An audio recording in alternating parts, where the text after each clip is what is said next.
Yo guys, what is good? It's Chamberlain aka Cam. Guys, I've been reacting to so many videos. It's absolutely insane, guys. Like, I literally reacted to way too many videos. I think I've been going like reacting to videos straight from since like 4 o'clock, guys. Bro, it's been crazy. But either way, guys, today we're gonna be reacting to debunking 5 myths about Wilt Chamberlain and 60s basketball. Guys, Wilt Chamberlain, I rate him 4th greatest player of all time. Easily the most disrespect. That's not including D'Lo and Kelly Oubre, who got my 0 and -1 spot. D'Lo's 0 and Kelly Oubre's -1 because they're that good. And misconstrued era in NBA history. The foundation laid by the players that came before us is the reason we can enjoy the high level of play that we do today, and their achievements and feats should not be forgotten. In this video, I will rebut and debunk some of the arguments used by detractors of 60s basketball. Many of these I thought Wilt Chamberlain was huge. You know, like he don't look that big. arguments are not used as statements like, obviously of he's fact, tall, but instead used to bro. But I denigrate thought he had players like from the the rock 60s. arms. Like, you know what I'm Big saying? Stall, and I hope you enjoy. He looks skinny. Man, what you gonna do now? What we gonna do right here is go back. Debunking myths about the 60s basketball. Now, when I say anything critical, anything critical I say about Wilt, I still think he's the 4th greatest basketball player of all time. So I'm not putting him down at all. Players in the 60s worked part-time jobs outside the NBA. Is this not We're true? going to start with a partial myth that players in the 60s had to work second jobs outside the NBA. You'll see what I mean by partial myth when I start explaining, but for now, let's go into the origin of this myth. This myth most likely started from a Bleacher Report article written in 2010 by Ethan S., in which he stated, whereas in the modern era the NBA draws a larger pool of talent from around the country and internationally because of the exorbitant salaries, this is not the case back in the 1950s and 60s. Salaries were small, so small that many players held second jobs during the off-season to support their families, and the myth likely spread to a wider audience because of this video. Bill Russell went to 12. Don't talk to me about Bill Russell and that time. He was playing against the corned beef king of Long Island. That's who he won his titles against. And then Oscar Robertson with his triple-double, he was playing against guys that were podiatrists in the offseason. The reason I said this is a partial myth is because it does in fact hold some truth. A select few players in the early 60s had to work jobs in the offseason to support their family. The reason this is a partial myth is because the exaggeration of the number of players that had to work off-season jobs. The players that had to work off-season jobs were the 11th or 12th men on the bench. The league average salary for the NBA was $13,000 in the early 60s, while the average yearly American family income in the 60s was around $6,700. This means on average NBA players were making double what an average family was making. And by the late 60s, family, keyword family, higher to make sure all players were well compensated. Number 2. Bill Russell and Wilt Chamberlain played against short white guys. Okay, everybody, I know you were expecting something else, but as science will tell you, people were a lot shorter 2,000 years ago. This myth is simply incorrect.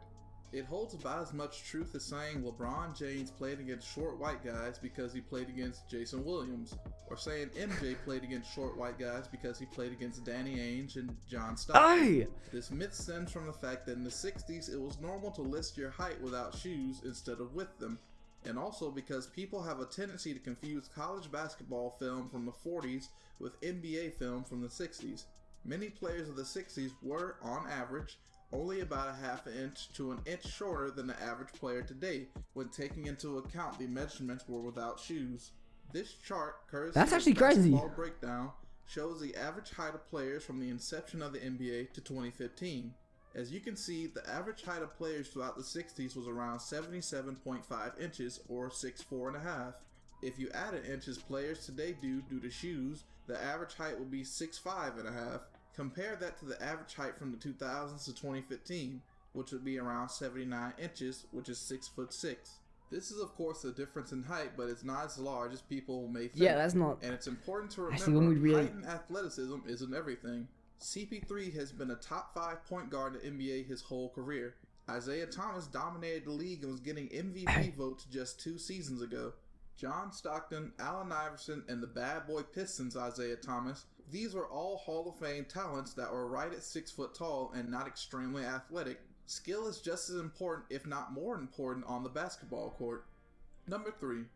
Bill Russell and Wilt Chamberlain played against weak competition. I could have included this with the last myth, but this topic needs more explanation beyond simply saying there were tall players back then too. This myth extends from the short white guys myth, and any level of research can disprove it. Here is a list of some of the centers Wilt Chamberlain and Bill Russell had to play against. Willis Reed, 6'9½". For a comparison, he is just as tall as Al Horford. Nate Thurmond, 6'11", one of the best defensive centers of the time. For a comparison, he is just as tall as Andre Drummond. That dude is huge. Walt Bellamy, who measured the same height and weight as Boogie Cousins, 6'11", 270. And later in Wilt Chamberlain's career, he spent a few years going against a young Kareem Abdul-Jabbar, who of course is one of the greatest centers of all time. All these centers were skilled, whether it be Willis Reed's jump shot, Nate Thurmond's defense, or Bellamy's ability to finish at the rim. But the biggest reason for the toughness of Bill Russell and Wilt Chamberlain's competition lies in the fact that there were only 8 teams in the NBA at the time. Even though there were 8 teams, there was still an 82-game schedule, so Wilt Chamberlain had to go against Bill Russell around 11 times a year. Same for Willis Reed, Walt Bellamy, and Kareem. Play the same people 11 times a year. 6 times a year. That's over half the season facing Hall of Fame talent at his position. Imagine LeBron James playing Kevin Durant and the Warriors 6 times every season, or the Warriors playing the Spurs 11 times every season. For the time, that's quality basketball night in and night out. Those were matchups you will always look forward to. Number 4, the time machine argument.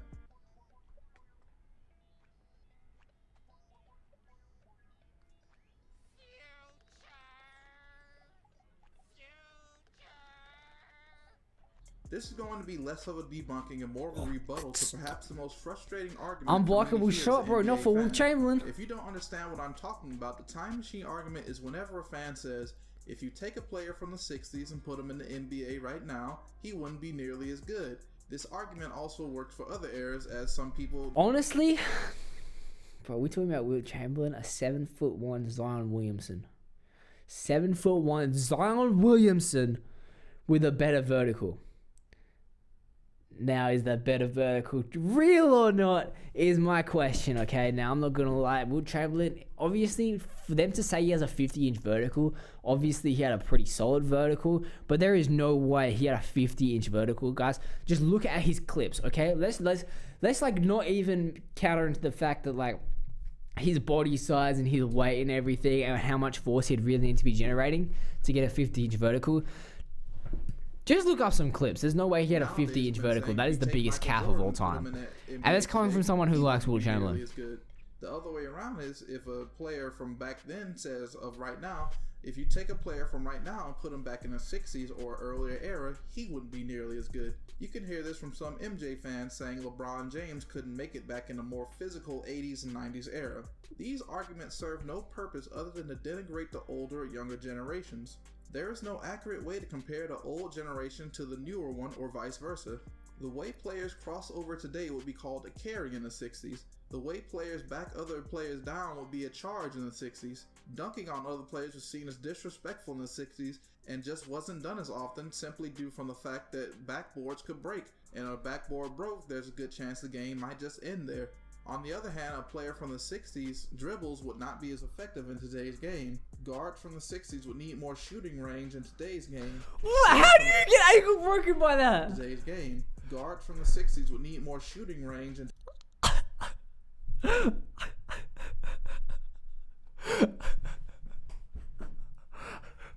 dribbles would not be as effective in today's game. Guards from the 60s would need more shooting range in today's game. Centers from the 60s bro, what did I just witness? Oh, that pass was saucy though. Down in the post and simply dunk on everyone. Not to mention the fact that players in the 60s didn't have the weight training regimens, sports science advancements, nutrition plans, transport by private jet, trainers, salaries, the foul calls, and many other things that players today have and benefit from. It's best not to compare eras. As a fan, it's natural that we do it though. If you want to have a legitimate argument about a player in a different era in today's game, to do it this way. Wilt Chamberlain measures 7'1" without shoes. With shoes, he'd be around. This is what I always say. That's my argument for Wilt Chamberlain. With a wingspan of 8 feet. Now let's just imagine a 7'2" athletic big man with an 8-foot reach was about to be drafted. He ran track in college and actually ran the 100-yard dash in less than 11 seconds, and had a high jump record of 6 feet 6 inches. Don Stewart, SMU, clears the high jump at 6'6" and a quarter. Followed by basketball star Wilt Chamberlain of Kansas, who matches the mark. and wins the coin toss for first place. With his vertical leap being around 44 to 48 inches. And if you don't believe me, take a look at this clip. He has unbelievable stamina and would be able to 44 to 40 48 inches, I believe. 50 minutes a inches, game which is easily. what I think his Not listed only can he vertical is jump a out of the massive gym, but stretch. He's as strong as an ox, posting a bench press PR of 400 pounds out of college. That's more than Dwight Howard can bench in his Holy prime. He has a plethora of post Actually, that moves, ball, fadeaway like he's jumper, tipping it with his ball. finger roll over short defenders, numerous fakes and counters. His only weakness are his lack of real shooting range and his free throw percentage. That sounds like a top 3 pick to me. The reason we should use this method other than the time machine method is because this comparison is more fair to each side. Older players would need to benefit from the same resources today that players from today benefit from, and that includes studying from those who came before. 60s players didn't get to watch film of older players because that technology didn't exist when they were growing up. Nowadays, you can open YouTube and have hundreds of hours of film ready to go to learn the game. This is the way to go if you want an unbiased, fair comparison of both sides. Number 5. Wilt Chamberlain wasn't a team player, and Russell outperformed him in individual. Do you know what the NBA rebound record is? I think it's 34 rebounds, and guess who it was against? Bill Russell. matchups. What was the toughest thing for you playing against Wilt? You could not. I could never play him the same way 2 games in a row, because it would not work. And so, through the whole. Bro, I want Bill Russell just be wearing 11 rings. You know what I'm every saying? game was different. And now we've come to the final myth of the video.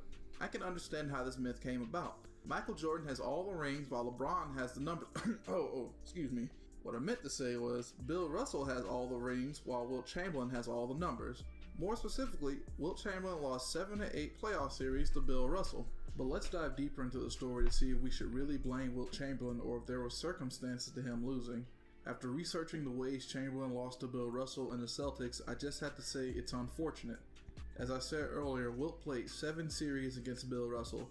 Well, of those 7 series, 4 of them went to Game 7.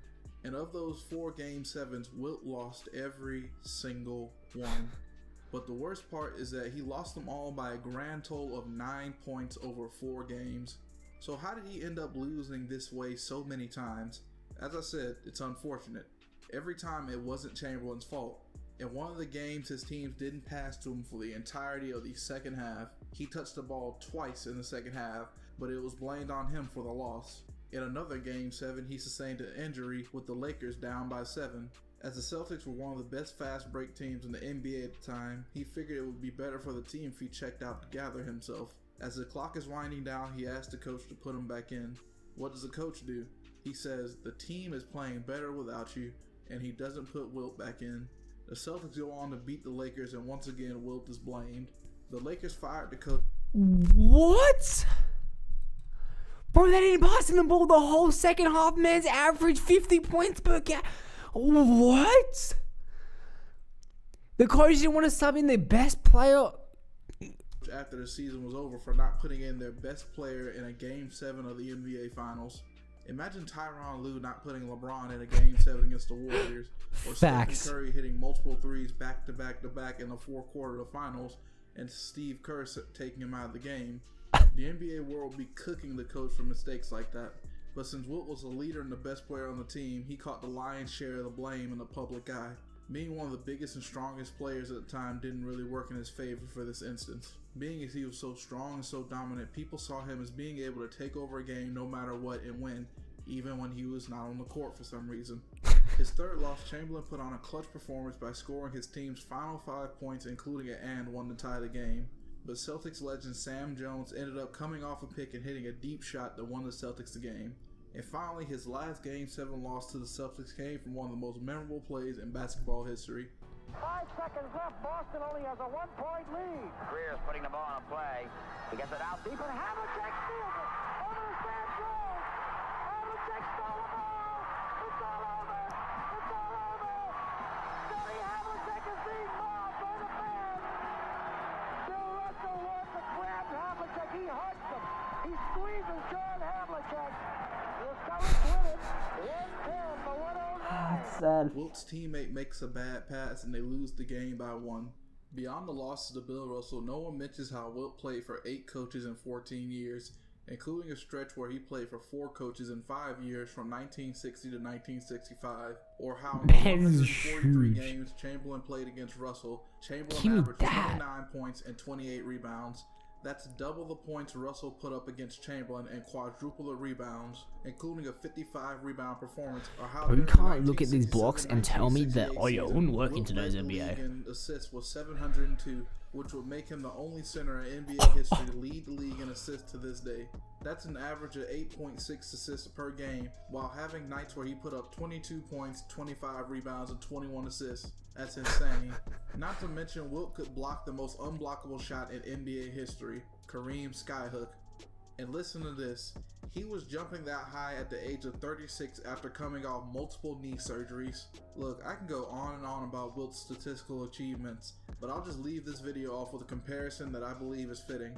Will most NBA fans today call LeBron James selfish for putting up amazing numbers but losing to the Warriors over and over and over?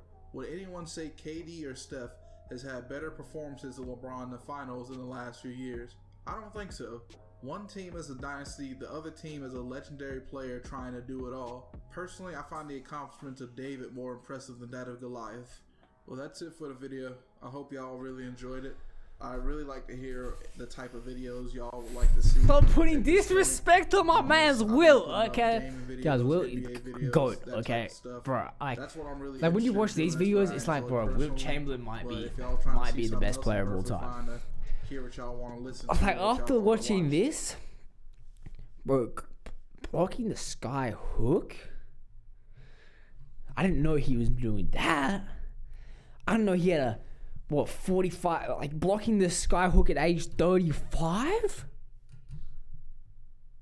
I didn't know he was doing that. And then all those losses, bro, what? Didn't pass him the ball in the entire second half of Game 7? What? Coach didn't sub him back in? And then he lost to a bad pass. But, like, when you were there, like, you shouldn't even be in that situation, okay?